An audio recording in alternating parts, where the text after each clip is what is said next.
So apparently kuna this news that the FBI are enhancing their presence in the country to help DCI conduct investigations. Sasa, this news has gotten a lot of people talking online, especially the so-called Forex traders and sharp boys. Watu wana panic online. Kuna this general consensus that watu wanakujiwa. So, is this the real case? Before we answer that question, let us first have a look at why these Forex traders and sharp boys are panicking in the first place. If you don't know it yet, the words Forex trader and sharp boys don't really mean what you think. I mean, Forex trader anafaa kuwa ni mtu ana trade Forex. A sharp boy should be a smart guy, like somebody who creates, somebody who invents. But in this case, mambo ni different. I'm sure mmesikia stories za those Forex classes whereby watu wanachora saba instead of kuchora charts. Ama kuna watu wengine wana trade bots. Lakini in this case, juu kama tuseme wana trade bots. So what I'm trying to say is that people are doing the craziest of things, the nastiest of things, and calling themselves all these fancy words. Forex trader, sharp boy. But don't get me wrong, not everybody who goes under the name Forex trader ama sharp boy is actually doing shady business. Personally, I would say that a good percentage of them, maybe like 10%, are actually legit. I mean, there are a lot of real and legit Forex traders out here. We have a lot of real young people doing legit online and offline businesses. In fact, you'd be very surprised to learn about the big things that young people are doing out here. For instance, a few months ago, there was this story about this guy called Jong Tingoi, who was out there competing globally in quantitative finance and algorithmic trading. A guy involved in actual coding, statistics and math. I mean, this is some high level stuff. Other young Kenyans are into AI, building AI applications, running faceless YouTube channels with hundreds of thousands of subscribers, editing videos for international brands, working remotely for big companies, and many other things. I mean, there are some people out here making legit and honest money online. And the funny thing is that the people doing real trading, real businesses, real online jobs won't go around showing you money, lifestyle, cars, and how better they are doing than you. Instead, they will just be chilled and focused on their hustle. Now let's talk about the crazy things that people are doing out here, but hiding under the names Forex trader and sharp boy. At number one, we have what I would call back testing. Now, if you are talking about actual Forex trading, ningesema kitu kama back testing, watu wa Forex wanajua. Lakini sasa juu tunaongea kuhusu the other Forex trading, back testing will do. Sasa, this one is very straightforward. Actually, sifai kusema jina straightforward kwa sababu there is nothing straight about this conversation. So apparently some young sharp boys wako na male sponsors huku nje. And apparently sasa Forex trading ama foreign exchange has become other things being exchanged. It's undeniable that some young sharp boys, instead of entering and exiting trades on, gold, pound, dollar, yen, all these Forex pairs, instead of entering and exiting trades there, they're actually entering and exiting other things. And the good thing for you is that they're actually recruiting. So kama unataka kuwa join, they are always looking for people to join them. I mean, why do you think they show their lifestyle? So that they can attract you and so that you can join them. So if you want to join them, if you want to be trading your body, then you can as well give them a call. Anyway, wacha tuende kwa number 2. This is actually something that would actually catch the attention of the FBI. And this is about the scammers. So for this part, we are going to talk about the local scammers na sasa the international scammers. So for the local scammers, I'm sure you've seen them out here. Yeah, wanakuanga wengi huku nje. Some even use the word Forex to scam people. For instance, somebody will come to you and tell you that, hey, I'm a very good trader. I'm a very amazing trader. I can trade for you. Give me your money and I'll double it in a couple of days.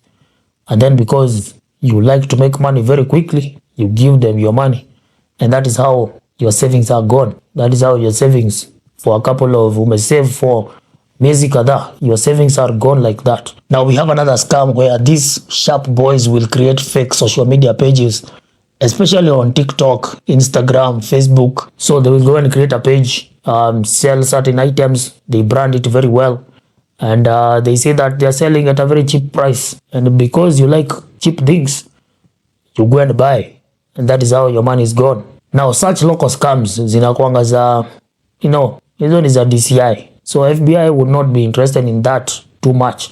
So what are these things that Kenyans are doing internationally to catch the attention of the FBI? You might not know this, but some of these guys calling themselves sharp boys are running some crazy international scams. For instance, there is this news about how Kenyan cyber criminals siphoned millions from America's 12 billion student loan system. Apparently, some Kenyans have mastered how to create fake identities and access money that was actually meant for students. And once they get the money, they are able to move it until it gets into the country. To do this, they use crypto, digital wallets, PayPal, and other online payment systems. And by the way, speaking of PayPal, if a friend of yours tells you that, nisaidie na PayPal yako, I need to make some transaction, and you have no idea what business they do, tafadhali, please don't give out your account. Otherwise, you could be placing yourself in a digital footprint that could end up messing you up. So, usipeane account yako. Na kama ushapatiana account yako ya PayPal to, do some shady transactions, yeah, I wish you all the best. Anza maombi mapema. Anyway, I'm sure you've heard of words like loader, ama drops.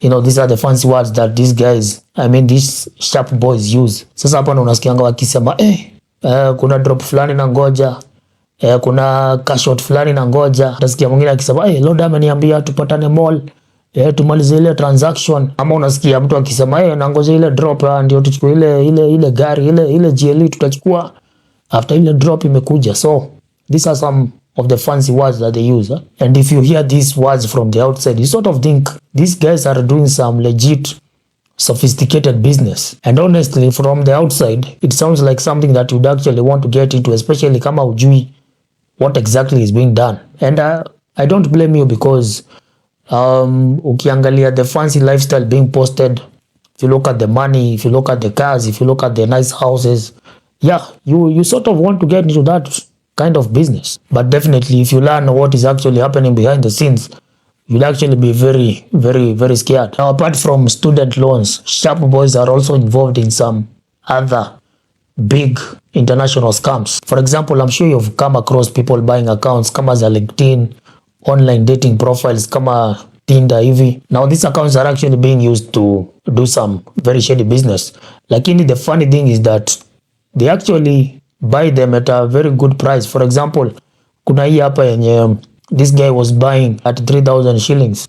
If you're a broke person out there, hauna food, hauna any comrade, you'd actually fall into this trap because, hauna kakitu na somebody is offering you 3,000 to just create an account, verify your profile, and then have your pictures there. So, why not take that money? Lakini you need to know that you're giving out your details, and if this account scams somebody, then wenda utakujiwa, wenda utatafutwa. So kama uko LinkedIn nasikia wanatengeneza fake NGOs and start asking for funding from abroad. Some of them are very successful with that. Wamemaster kupata donors and wanakulia pesa za donors huku nje sana. So kama ni pale Tinder unapata kuna wanaume hapa nje wana survive na pesa za wazungu. Wazungu wakifikiria wanaongelesha some African body, but ni jamaa fulani, mwanaume tu fulani ametulia tu, amechill tu, anakulia pesa za wazungu huku nje. So mambo mengi inafanyika huku nje, but people need to know that emotional manipulation, kama ni history ya Tinder for example, emotional manipulation with the goal of extortion is actually a crime. Actually, it's a big crime, in countries like the US. So you have to be very careful. So kama you are involved in that kind of business, you have to be very careful. So with such things going on, it's very important that you don't sell your accounts. Usipatiane account yako, to somebody, for that quick 1,000, 2,000, 3,000, 5,000 shillings.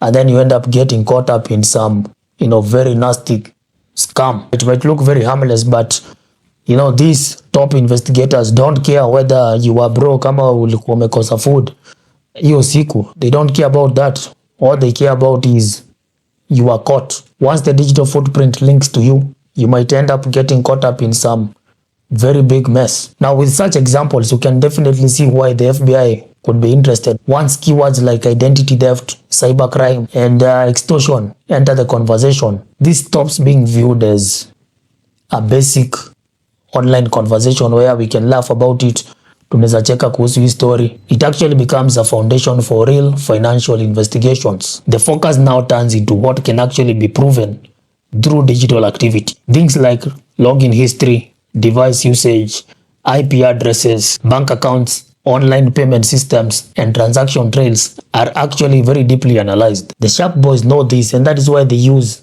VPNs, proxies, and other people's payment systems to receive money. Now, this is why you need to be very careful. Don't allow anybody, including your friends, to use your devices, bank accounts, or online payment systems like PayPal, especially if you have no idea what they do. Now, when somebody comes to you and asks, hey, sunisaidia na account yako, always ask yourself, why can't they use the account in the first place? Why do they want to use yours? Like recently, this friend of mine, somebody that I've known for like 10 years maybe, came to me asking to use my PayPal account to receive some $2,000. And the crazy thing is that he told me that we were going to share the $2,000 50-50. And I was like, I looked at my account and I was a bit tempted to get into that deal because $1,000 at this time with this economy is not a very bad idea. But on the other side, I was like, yani somebody is offering me $1,000 to do absolutely nothing, just receive money. So that deal sounded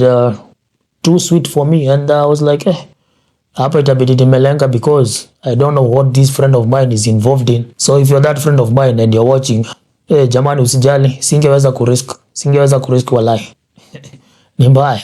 And that should be the same for you guys. You know, there is no need of getting yourself into something that you'll end up regretting later on. Lakini najua kuna wengine wenyu, najua kuna wengine wenyu hawezi kataa hii kitu. Najua, lakini there is no need of getting into something and then regretting later on. Ama mtasema kesi baadaye. Anyway, kila mtu na mambo zake lakini. So for me, I feel like there are many ways to make legit money out here. Ukae bila stress, ukae bila kusumbuka akili, ukae bila kuogopa. Ukisikia news kama FBI they are coming into Kenya, you are not scared. You are doing your business. You are continuing with your hustles. In fact, the highest earning young Kenyans, especially online, are into legit stuff. Personally, I know a guy who edits videos for American YouTubers. Like this guy is a video editor. Na ako tu hapa Kenya tu amejificha tu mahali. He's a video editor for some top American YouTubers. And he's actually making some very good money. Yeah, because hao watu wa US nao wanalipanga vizuri. Hata Kenyans are doing coding for startups all over the world. Some are social media managers managing top pages, and others are building applications and websites for businesses abroad. Most of these people rarely go viral because there is nothing exciting about a guy sitting in his room for 8 hours a day editing or coding. So anyways, before I end this video, let us first have a look at some of the interesting things that some of you guys were saying regarding this FBI story. So kuna wanaangalia hapa kwa Nairobi Gossip, kuna hii post iko na over 2,000 comments, which is crazy. Inaka ma sharp boys mko wengi sana, inaka mko wengi hapa kwa hii town. So kuna huyu mse hapa hivi anasema saizi location ya sharp boys inasoma Vietnam. Yeah, then kuna huyu hapa anasema wacha nifunge malapi sasa, hata wafanye nini they can't unsharp. Hata wafanye nini they can't unsharp the sharpness. Ni aje watu wangu wa PayPal limit. Speaking of PayPal, mnakumbuka musipatiane PayPal zenu. Don't give out your PayPal account no matter how sweet the deal sounds. Don't give out your PayPal account. Yeah, then kuna huyu anasema DCI fulani anajiona Jason Statham.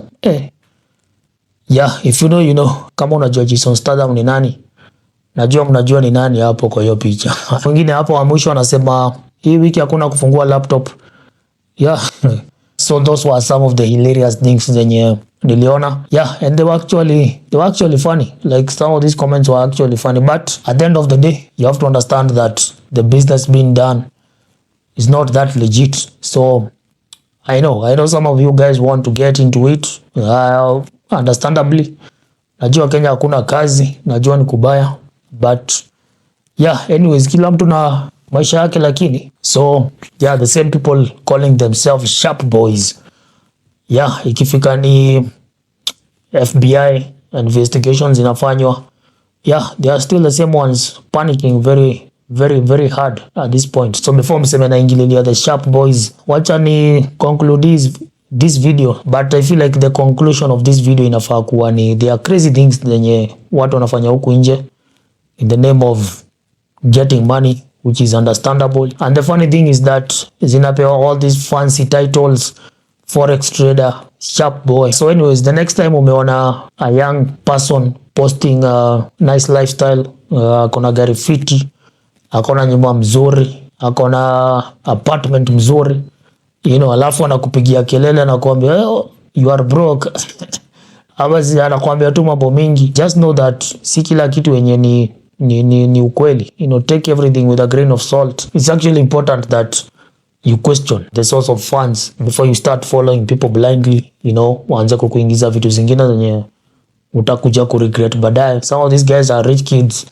wako na lawyers, wako na very simu itapigwa, ni aje huyo kijana muachilie, wewe utaachwa huko ndani peke yako, shida yako. So as you move in the online world, just know that kuna watu wamemaster how to create the right perception so that you cannot even know what is real and what is not real. So as you move around in the online space, be vigilant, ama niseme kama Onyango Tate, stay guided.